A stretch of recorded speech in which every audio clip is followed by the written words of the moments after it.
அடுத்த மாசம் அம்மா வீட்டுக்கு வாடகை கட்ட என்ன பண்ணலாம்னு யோசிச்சேன். அடுத்த மாசம் அம்மா வீட்டுக்கு வாடகை கட்ட என்ன பண்ணலாம்னு யோசிச்சேன். அமைச்சராக்கிய பெருமை என்னுடைய தலைவருக்கு மட்டும் தாங்க சேரும். பார்க்கவே கஷ்டமா இருக்குங்க.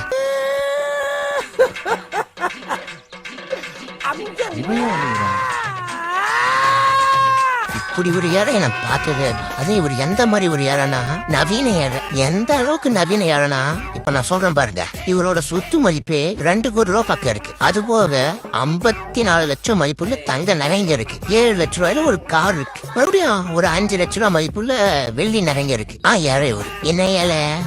நவீன ஏழை. ரொம்ப ஏழைங்க போட்டிருக்கு. எங்களை பார்த்தா அப்படியே தெரியுது. கேக்குறதுக்கு ரொம்ப சந்தோஷமா இருக்கு. பாவம் வாடகை கட்டம்ல காசு. ஆனா இதையும் நம்புறானுங்க. எப்படினே தெரியல. நீங்க ரொம்ப ஏழைங்க. ஆமாங்க. இத வச்சிட்டு இந்த ஊர்ல எப்படித்தான் வாழ போறீங்க? எல்லாம் உங்க தயவு தாங்க. என்னடா வேடிக்கை பாக்குறீங்க? என்ன பிச்சையா காட்டுறாங்க? இவங்க ரொம்ப ஏழைங்க. கிட்ட வந்தீங்கன்னா உங்ககிட்ட பிச்சை கேட்பாங்க. போங்கடா. கட்சியோட தலைமையில இருந்து அடிமட்டம் தோன்றவரை எல்லாம் பொய்யா பேசிட்டு இருக்கானுங்க. எதுக்கு இவ்வளவு போய் பேசுறாங்கன்னே தெரியல. உள்ளுக்குள்ள உறுத்தல பொறம்போ அப்படின்னு உங்க மனசாட்சி உங்களை பார்த்து கேள்வி கேட்காத மிஸ்டர் பார்த்தசாரதி. ஹாய் ஹலோ வணக்கம் and welcome to Kavitha Rajmohan vlog. விடிய காத்தால எங்க வந்திருக்கோம்னா நம்ம சொந்த வீட்டுக்கு வந்திருக்கோம். வாங்க ஏழைகளா. அண்ணே இந்த வார்த்தையை கேட்கறது காதுக்கு எவ்வளவு குளுமையா இருக்கு தெரியுமா? நாங்க சென்னையில ஒரு சொந்த வீடு வாங்கிட்டோம். சென்னையில ஒரு சொந்த வீடு வாங்குறது என்னோட லட்சியம். ஆமா, சின்ன வீடா இருந்தாலும் அது சென்னையில தான் வாங்கணும் அப்படிங்கிறது என்னோட ஆசை. என்னடி சொல்ற? நீ என்ன சொல்ற? என்னடி சொல்ற? வீடு வேணுங்கிறது என்னுடைய ஆசை. அதாவது சின்னதா இருந்தாலும் சொந்தமா வேணுங்கிறது என்னுடைய ஆசை. ஐயோ நம்ம மைண்ட் அங்க போகுது.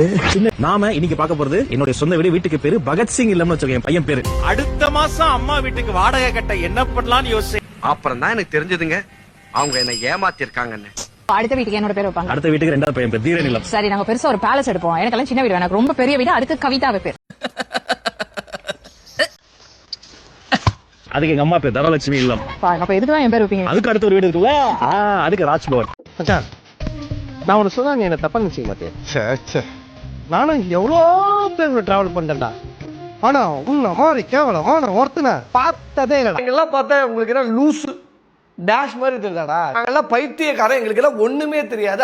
எல்லார் கையிலும் அலைபேசி இருக்கிற இந்த காலகட்டத்துல நம்மளெல்லாம் லூசு பையன் நினைச்சிருக்கானுங்களா என்னன்னு தெரியல. நான் காதே குத்தி தோடு போட்டிருக்கேன்டா. நீங்க இவ்வளவு போய் இவ்வளவு நடிப்பு எப்படி அப்படின்னே தெரியல. ஆனா மக்களை முட்டாளாக்கிறதுல உங்களை மாதிரி அடிச்சுக்கிறதுக்கு ஒருத்தவனும் இல்லை அப்படிங்கிறது இன்னைக்கு கன்ஃபார்ம் ஆயிருக்கு. அவ இந்த ஊரை ஏமாத்தலாம், உலகத்தை ஏமாத்தலாம், ஆனா என்ன ஏமாத்த முடியாது. அந்த சட்டமன்றத்துக்கு உள்ள போகும்போது எனக்கு மேல் நம்பிக்கை இல்ல. நானா ஏன்னா விக்னேஷ்ங்கிறவன் பெரிய பணக்கார வீட்டு பையனோ அல்லது பெரிய அரசியல் பாரம்பரிய குடும்பமோ, எங்க தாத்தா மந்திரியா இருந்தாரு, எங்க அப்பா எம்எல்ஏவா இருந்தாருல இல்ல. விக்னேஷ்ங்கிற ஒரு சாதாரண டீ கடைக்காரோட பையன்.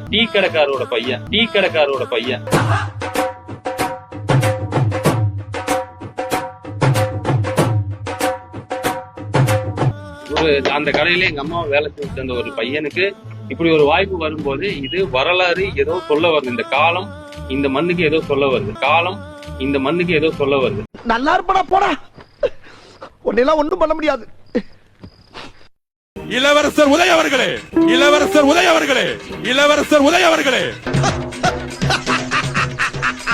உங்களுக்கு என்ன தகுதி இருக்கு எங்களுடைய தலைவர் முதலமைச்சரை பார்த்து கேள்வி கேட்பதற்கு? என்ன சாதிச்சிருக்கீங்க நீங்க? நாங்க ரோட்ல இருந்து வந்திருக்கோம். ஒரு தொகுதியை தண்ணியை நின்று ஜெயிச்சு காமிச்சிருங்க. அது வருஷம் ஆசில் விட்டு போயிடுறேன். வேற கூட்டு போங்கடா, கோவத்துல போட்டு போறேன். தனியா நின்னு ஒரு தொகுதியை ஜெயிச்சு காமிங்க. உங்களுக்கு அப்ப எங்க தலைவரை பார்த்து கேள்வி கேட்கறதுக்கு எல்லா உரிமையும் இருக்கு.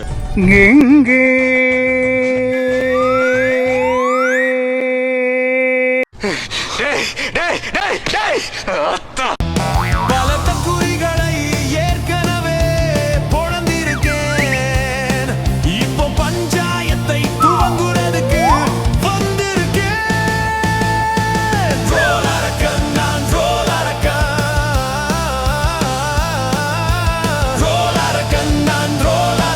நான் என்ன மாமா ஸ்டார்ட் பண்ணலாமா? உங்களுக்கு அப்ப எங்க தலைவரை பார்த்து கேள்வி கேட்கறதுக்கு எல்லா உரிமையும் இருக்கு. ஆமா, இவர் பெரிய சீர பிரதமர், நான் இந்திய பிரதமர். நமக்குள்ள எல்லை பிரச்சனை ஒப்பந்தம் பண்ணிக்கணும். ஏன் திருச்சி வாடா பிச்சைக்கார நாய. இவ்வளவு பேசுறானே, இவன் எங்க இருந்து வந்தான்? மாமனார் லாட்டரியில இருந்து அந்த குடும்பத்தை கல்யாணம் பண்ணி திருட்டுத்தனமா சொத்தை பொண்டாட்டி சொத்தை வாங்கிட்டு தான் இவன் அரசியல்ல வந்தான். சட்டசபைன்னு எதுக்கே வரீங்க? எதிர்கட்சினா கேள்வி கேட்கதான் செய்வான். எதிர்கட்சினா உங்களை மாதிரி என்ன இப்படி உட்காந்துட்டு இருப்பானா? எந்த கேள்வி கேட்டாலும் ஸ்டாச்சு அந்த மாதிரி கேம் விளையாடுவாங்கல்ல, அந்த மாதிரி நீ எவ்வளவு வேணா கேள்வி கேளு, நான் சாராம பாப்பேன். நான் எதுக்கும் பயப்படாதவன், நானே வந்து திணறேன் பாருங்க, திணறேன். என்னடா செய்யறது அப்படின்ட்டு அது ரொம்ப கஷ்டம். தளபதி சட்டசபைக்குள்ள டைலாக் ரைட்டையும் அனுமதிக்கணும்னு சட்டம் போட்டு கூடவே கூட்டிட்டு போயிடு தளபதி. யாராவது கேள்வி கேட்டா நீங்க அந்த திரும்ப முடிக்கிறத பார்த்து எங்களை கலாய்க்கிறாங்க தளபதி. தலைவர் விஜய் சொன்ன மாதிரி போதை இல்லாத தமிழகத்தை உருவாக்குவோன்னு சொன்னாரு. அத கண்டிப்பா அதுக்கு நான் கட்டுப்படுறேன். நாளைக்கு நரம்பு தளர்ச்சி வந்துரும் உனக்கு. ஆனா ஒண்ணுடா, உன்ன மாதிரி ஆளுங்க தாண்டா என்ன மாதிரி அப்பாவிங்களாம் பிரெயின் வாஷ் பண்ணி மனித வெடிகுண்டா மாத்தி விடுறீங்க.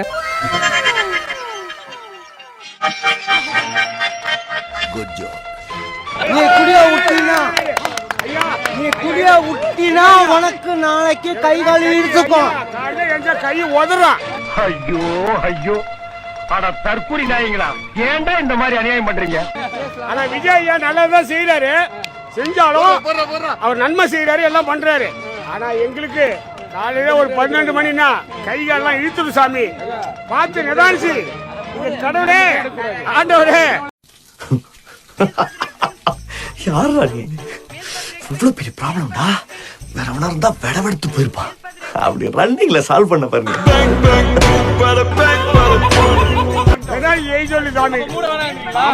ஒரு அளவு சாமி, கை வைக்க கூடாது. ஆமா செத்துருவான், நானா செத்தே விடுவேன். இதுல முட்டை ஒரு கை வைக்க சான்ஸே இல்ல, செத்துருவான்.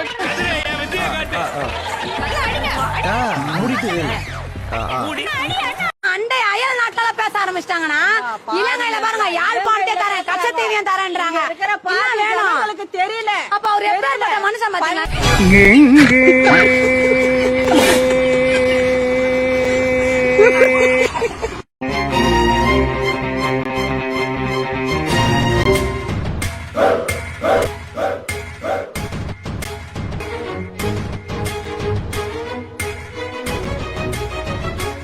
இந்த ஏரியா கொஞ்சம் அப்படி இப்படி. இவனை பார்த்த உடனே தெரிஞ்சுக்கிட்டு இருப்பியே. Be very careful. இங்க இருக்கிற வரைக்கும் உனக்கு நான் தான் பாதுகாப்பு.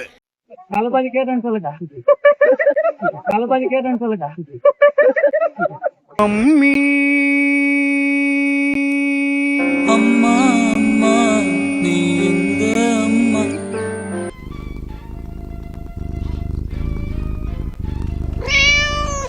நீட் தேர்வுக்கு வந்து பழைய முதல்வர் வந்து தொடர்ந்து கடிதமா எழுதுறாருன்னு சொல்லி இப்ப இருக்க முதல்வர் குற்றச்சாட்டு வச்சாரு. ஆனா இப்ப முதல்வரும் திரும்ப கடிதம் எழுதியிருக்காரு. ஏன்னா நீட் தேர்வு யாரும் ஒன்றிய அரசுடைய கண்ட்ரோல்ல இருக்கு. கண்டிப்பா வந்து ஒரு தேர்வை கூட அவங்க நடத்த முடியல. எவ்வளவு நேரம் மாணவர்கள் வந்து மன உளைச்சல் ஆளாவாங்க.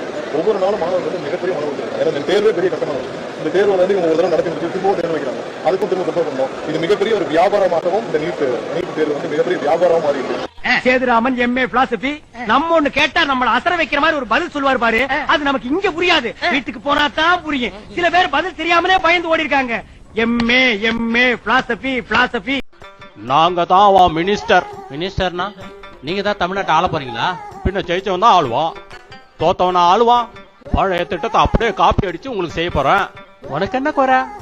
வருஷத்துக்கு 6 சிலிண்டர், உரிமை தொகை 2500, பஸ்ல குந்திக்கின்னு ஜம்முன்னு ஃப்ரீயா போலாம். Okay sir. என் பிரச்சனை நீ நோண்டாத, உன் பிரச்சனையை நான் நோண்ட மாட்டேன். பீஸ்ட் படம் நல்லா இருந்துச்சா? சூப்பர் படம் சார். கையா கூட நீ தான் தற்குறே. எமோஷனல் ஆகாத சிவாஜி, இவங்களையெல்லாம் நம்ம பகச்சிக்கவே கூடாது. இவன் ஃப்ராடா மாமா. Excuse me, what's the procedure to change the state? எது திமுகவா நீ? இல்ல சார், அவர் என்ன தற்கொலைன்னு ஒத்துக்கிட்டாரு. இவ்வளவு விவரமா இருக்க எங்க கட்சியில எப்ப அராஜகமா நீங்களா தூய சக்தின்னு சொன்னாங்க. அப்படிதாண்டா நாங்க ஏமாத்தி வச்சிருக்கோம். வாடா லட்சம் கோடி கடத்தா வச்சுட்டு போய்க்கிறானே, அவன் கடத்தா அடிக்கிறதா 1000 ரூபாய் வந்து அரசாங்கம் வந்து 3 மாசம் ஆகுது, 1 மாசம் ஆகுது. அன்னைக்கு 1000 ரூபாய் போடுன்னு எதிர்ச்சிட்டு உக்காந்து விஜய் ஆண்டா நீ பச்சல் பண்ணிக்கிறீ. குழந்தை பயப்படுது, வாய மூடாத, உன்னால மூடவும் முடியாது. ஒப்பனுக்கு சொல்றது தானே அந்த அறிவே அல்ல ஒப்பனுக்கு சொல்றதானே இன்னைக்கு மட்டும் வந்து உக்காந்துக்கிற எதிர்ச்சிட்டுல எங்கடா ஜெயிச்சினியா நீ வரையே முடியாதுடா டேய் உனக்கு வாய் ஜாஸ்தி உனக்கு தள்ளி போச்சா இனி மேல நீ அரசாங்கல நீயே சரியா ஒப்பனும் சரி டே பைத்து பண்ண தூங்கி பண்ண முடியுங்களா சொன்னது வெளியே போதும் ஒண்ணு மேலுக்கு விஜய் கண்டி நீ ஏதாவது ரொம்ப பண்ண எதிர் சீட்ல உக்காந்துன்னு உன் ரீசன் வேணுமா ரீசனோட பேசு ஆனா மறுபடி வந்து போடு இந்த காசுனா உடனே போட வச்சுக்கிறேடா எங்கடா கடை வாங்குறது நீ வச்சுட்டு போய்க்கிறேடா 10 கோடி 10 லட்சம் கோடிய கடை வச்சுக்க உன் பொழுதுபோக்கு நான் தான் கிடைச்சனா அடி கெட்டண்ணம் முடிச்சவனே உனக்கு என்ன இருமா அப்படி உள்ள ஓடிட்டியா ஏய் கிளவி நான் போய் ட்ரீட்மெண்ட் எடுத்து வந்து அந்த குளவிய போட்டு உடனே கொல்லல